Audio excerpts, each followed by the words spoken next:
আসসালামু আলাইকুম এভরিওয়ান, কি অবস্থা সবার, কেমন আছেন সবাই? আজকে আমি কথা বলবো ইয়ামাহা R15 ভার্সন 3 ইন্দোনেশিয়ানকে নিয়ে। বেসিক্যালি যদিও এখন V4 এর যুগ, তো এখন অনেকেই জিজ্ঞেস করবেন V3 ওয়াই, বিকজ আমি শিখতেছি, আমি রিভিউ করা শিখতেছি, এন্ড তোমরা চাইছো যে আমার বাইকটাকে আমি একটু রিভিউ করি, and GSX R coming soon. কমেন্টে জানাই দেন নেক্সট কোনটা নিয়ে রিভিউ করব। আর রিভিউ করার সময় সবসময় আমার খিদা লাগে, সেই জন্যই নিয়ে চলে এলাম দুটি পিজা। এন্ড দুটি পিজা কেন আনছি এটা তো আপনারা হয়তো জানেনই, বিকজ একটা পুরোটাই আমি খাই আর একটা পুরোটাই আমার টিম খাবে, এটাই স্বাভাবিক। এন্ড রাইট নাও গাইস, পিজাটাকে খেতে খেতে আপনাদের সাথে রিভিউ করব ভার্সন 3।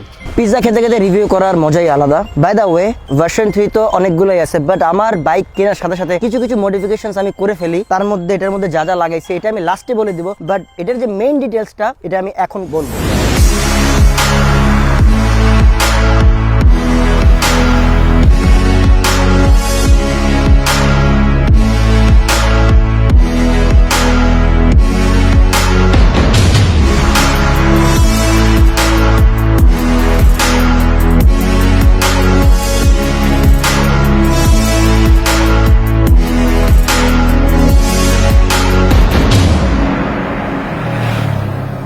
ইয়ামাহা হচ্ছে একটি প্রিমিয়াম মোটরসাইকেল ব্র্যান্ড ওয়ার্ল্ড ওয়াইডে। 2017-এ ইয়ামাহা লঞ্চ করে তাদের YZF R15 সিরিজের R15 V3.0। আর এই বাইকটি কোনো রিফ্রেশ মডেল না, এটি একটি brand new bike with brand new engine and body work. So আসুন দেখা যাক এই পুনরাবৃত্তি কেমন এবং এটি YZF সিরিজের যোগ্য কিনা। সো ডিজাইন ওয়াইজ বলতে গেলে বাইকটা খুবই অনেক সুন্দর অ্যান্ড তার উপর অনেক বেশি এগ্রেসিভ। অ্যান্ড সাধারণত এই বাইকটি R6 এর ট্রেন্ডকে ফলো করে বানানো হয়েছে। তো বলতে গেলে সামনের লুকটা আমার কাছে অসাধারণ লেগেছে, অ্যান্ড পিছনের লুকটা আমার কাছে পার্সোনালি একটু ভালো না লাগলেও বাট মোটামুটি সুন্দর, কজ আমার পিছনের ভার্সন 2 এর যে ব্যাক প্যানেলটা সেটাই আমার সবচেয়ে বেশি পছন্দের ছিল।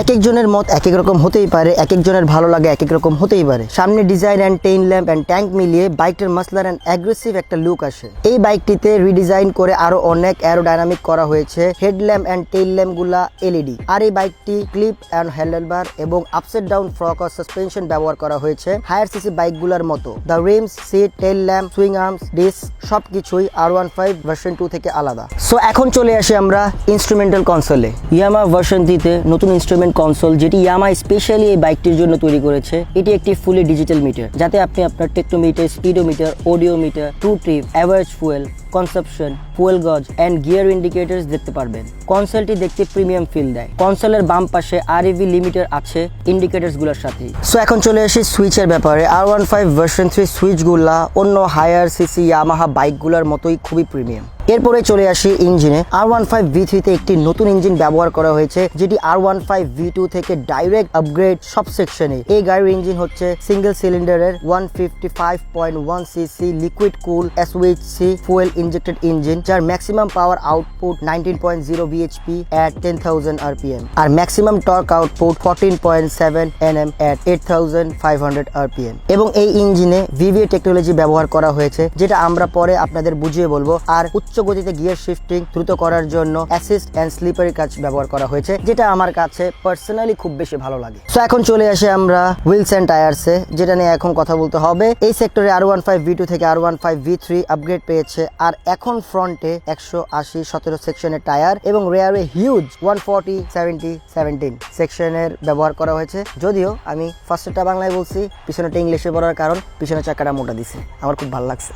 ডুয়েল স্পোক অ্যালয় রিমস গুলা এবার নতুন ব্যবহার করা হয়েছে। ফ্রন্টে 282 mm এর বড় disc with dual piston caliper এবং রেয়ারে 240 mm disc brake with single piston caliper. পুরো ব্রেকিং সিস্টেম আগের থেকে আপগ্রেডেড আর ভালো ব্রেকিং করতে সক্ষম। সো এবার চলে আসি সবচেয়ে ইম্পর্টেন্ট একটা জিনিস, আপসাইড ডাউন সাসপেনশন। এন্ড এই সাসপেনশন দেখেই বেসিক্যালি অনেক মানুষ ইন্দোনেশিয়ান কিনে থাকে আমার মতো। আপসাইড ডাউন সাসপেনশন ইউজ করার রিজন, এই বাইকটি স্পিডিং এ বাইকটিকে স্থিতিশীল রাখতে সাহায্য করে, কিন্তু ভাঙ্গাচুরা রোডে অনেক বেশি প্রবলেম করে। এন্ড এটার ফিডব্যাক একটু খারাপ, খালি ওয়েল সিল যায়। অলরেডি আমি 3 বার চেঞ্জ করে ফেলছি।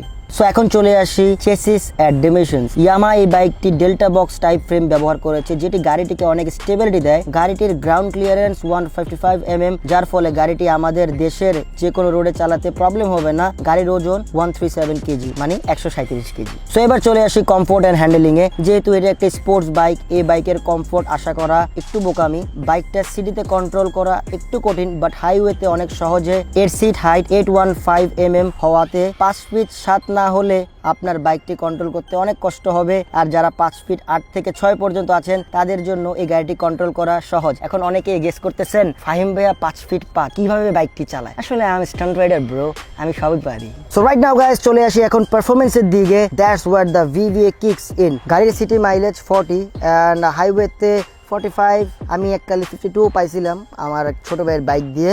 আর মিক্সড নর্মালি 40 অ্যাভারেজ ধরা যায়। সো বেসিক্যালি এটাই ছিল গাড়ির ফুল ডিটেলস। যদিও এখন অনেকের মাথায় কোশ্চেন আসতে পারে, ফাহিম ভাই এই রিভিউটা কেমনে করলেন বা এত কিছু কেমনে জানেন? Script bro, script. তার উপর এটার মধ্যে আমি অনেক কিছু ইনস্টল করেছি, যে জিনিসগুলো এখন আমি আপনাদেরকে দেখাবো বেটার পারফরমেন্সের জন্য, সুন্দর একটু ভালো লুকসের জন্য আমাকে গিফট করছে দুইটা গুটলি, যেটা চাক্কার মধ্যে লাগাইলে অনেক সুন্দর লাগে। তারপরে এটা হচ্ছে R6 এর মাস্ক, যেটা আমার নিচেরটা কিন্তু ঠিকই আছে, বাট এটা R6 এর মাস্ক ইউজ করা হয়েছে। দেন উইন্ডশিল্ড একটা ইউজ করা হয়েছে, ভাইজারটা আমি চেঞ্জ করে ফেলছি। তারপর একটা বড় একটা ইম্পর্টেন্ট জিনিস, সেটা আমি এখন দেখাতে চাই, যে আমার ব্রেক সেটআপ। সো এটাতে আমি ইনস্টল করেছি RCB এর S1 ব্রেক সেটআপ। যদিও ওয়েল ক্লাচ না, বাট ক্লাচ লিভার ইউজ করা হয়েছে RCB, তার উপর RCB এর ব্রেক কেবলস। এর উপরে একটা কথা বলতে চাই যে আমার টেল লাইটটা আফটার মার্কেট থেকে লাগানো হয়েছে, কজ আমার ওই বললাম না পিছন লাইটটা দেখতে কেমন কেমন লাগে, তাই আফটার মার্কেটে একটা লাইট লাগাই দিছি। তার এন্ড ইন্ডিকেটরটা, দেন নাম্বার প্লেটটা, দেন হচ্ছে আপনার বাম্পারটা, তার উপর আছে সামনের যে ইন্ডিকেটর, এগুলো সবই সাধারণত আমার আফটার মার্কেট থেকে লাগানো। সো বেটার পারফরমেন্স পাওয়ার জন্য আমি এটার মধ্যে এয়ার ফিল্টারটা চেঞ্জ করে ফেলছি। আমি ইউজ করেছি হারিকেনের এয়ার ফিল্টার। যদিও এখনো প্লাগ আমি চেঞ্জ করিনি, রেসিং প্লাগ যেটাকে বলে, যেটাকে কারেন্ট খুব ফাস্টলি করে, বাট ওইটা এখন আমি ইনস্টল করি নাই। আমি ইনস্টল করব, আমার অলরেডি 5500 কিলোমিটার হয়ে গেছে, খুব রিসেন্টলি আমি ওইটা ইনস্টল করব, তখন আমি আপডেট জানাবো এটার রেসপন্স কেমন। যদিও এটা দিয়ে আমার টপ 148। সবচেয়ে বড় ব্যাপার, আমার বাইকের লুক কখনো এক থাকে না, কজ আমার ফ্রেন্ড RJ বাইক স্টিকের ওনার, যদিও 15 দিন বা 1 মাস পর পর আমার বাইকের লুক চেঞ্জ হতে থাকে, এন্ড মানুষ আমাকে কমেন্ট করে জানায় এটা ভালো লাগে না, ওটা ভালো লাগছে, এটা ভালো লাগে না, ওটা ভালো লাগছে। যদিও এটা আমার পার্সোনাল ওপিনিয়ন থেকে আমার করা, কজ আমার ভালো লাগে এক এক টাইমে এক এক রকমের স্টিকার দিয়ে মড করে চালাইতে। অ্যান্ড অনেকেই বলবেন যে এখন ভাই স্টিকার করার কারণে পুলিশ বা কোনো মামলা টামলা দেয় না, কজ আমার বাইকটা বেসিক্যালি ব্ল্যাক কালার, তো ব্ল্যাক কম্বিনেশন রাখলে এটা কোনো প্রবলেম দেয় না। যে কালারে যে কাগজে আছে, যেমন লাল থাকলে রেডের সাথে কম্বিনেশন যেটা যায় সেটা করা যায়, ব্ল্যাকের সাথে ব্ল্যাক, ইয়েলোর সাথে ইয়েলো, তো এইটাই। অ্যান্ড তো আজকের ভিডিওটা এই পর্যন্তই। ভিডিওটা দেখার জন্য thank you so much, and ভালো লাগলে কমেন্ট করে জানাবেন নেক্সট কোনটা নিয়ে রিভিউ করব।